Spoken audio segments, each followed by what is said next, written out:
Hello everyone. Well, yesterday I heard a bit of interesting news from American cybersecurity company Splunk that they would no longer be selling in Russia, no longer be selling or supporting their products there. Now I'm aware for most of you this will be nothing more than an amusing name for a piece of software, but it's actually really good at what it does and it's very big in the cybersecurity industry. I'll show you a little bit of the screenshots of what it does, but anyway, let's look at this blog post. So Splunk is continually evaluating where we are investing and focusing our company resources. As part of this ongoing evaluation, we have decided Splunk will no longer be selling software and services to organizations headquartered in Russia, either directly or through partners. Splunk will continue to fulfill customer support obligations for products and services rendered through the life of the contract, but we will no longer be taking expansion or renewal orders. Splunk will continue to evaluate our global investments, focusing our global resources to ensure the greatest return on investment for business and the greatest success for our customers. Well, now that's a very vague statement.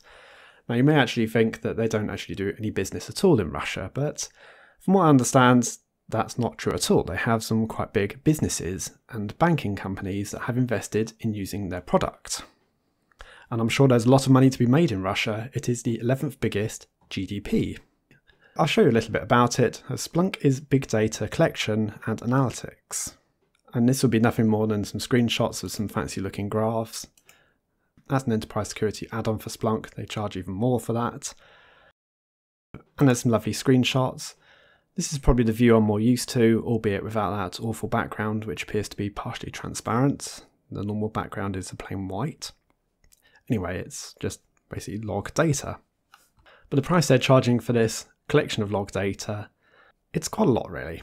Perpetual license this Splunk ES product, and this is just one I managed to find. It varies from $5,000 from 1 gig a day up to $50,000 for 100 gig a day. This is for log data. And a big enterprise company can easily be generating hundreds of gigs a day of traffic, even in log form. I know that we're quite a bit beyond that.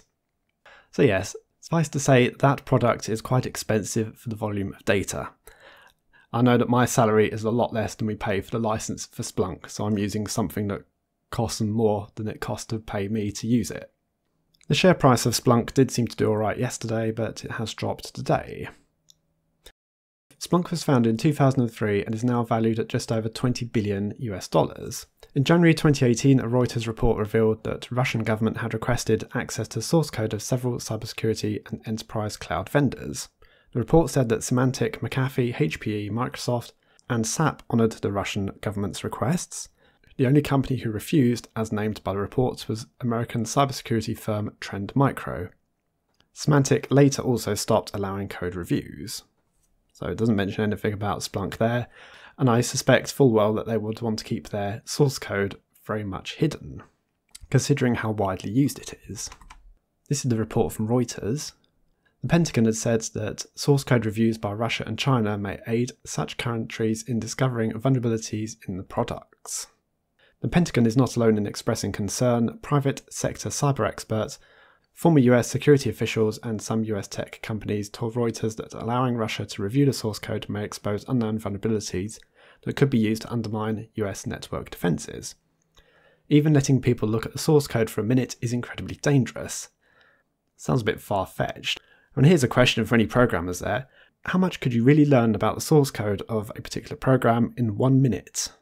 But yes, I understand it is a risk if you allow a full code review. In contrast to Russia, the US government seldom requests source code reviews when buying commercially available software products. I know that American feelings towards Russia aren't exactly particularly good. We have this case from April last year where the US banned Kaspersky antivirus products from being used within US government offices. Or does it have anything to do with Russia's tightening grip of security within the internet in their country? We don't know, they don't say. But hey, Splunk are not just in the United States, they do have offices around the world. They do have offices in China. Read into that whatever you want. I will point out that Russia is not the first country that Splunk has pulled away from. There are sanctions and embargoes against Iran, Crimea, Cuba, North Korea and Syria. It seems like the information that we've seen in the blog from Splunk is about all that they've said. They have not said anything further to their Russian partners. From this Russian article, it does say that Splunk predicts its total revenue for 2018 would be about $1.74 billion US. Russia occupied a small part of that structure of the Splunk business. According to experts polled by Kommersant, Russia's share is no more than 4 to 5% of the company's total business. And according to another expert, it's less than 1%. Either way, that's still going to be quite a lot, and Russia could well have been an expanding market. So, I don't know. Were Splunk pressured into this decision from the United States government, or did they purely do it because they didn't want their source code seen by the Russian government? I can imagine if they had to admit that the Russians had seen the source code, then they could have lost more than the 4 to 5% than they've lost from losing all their Russian customers.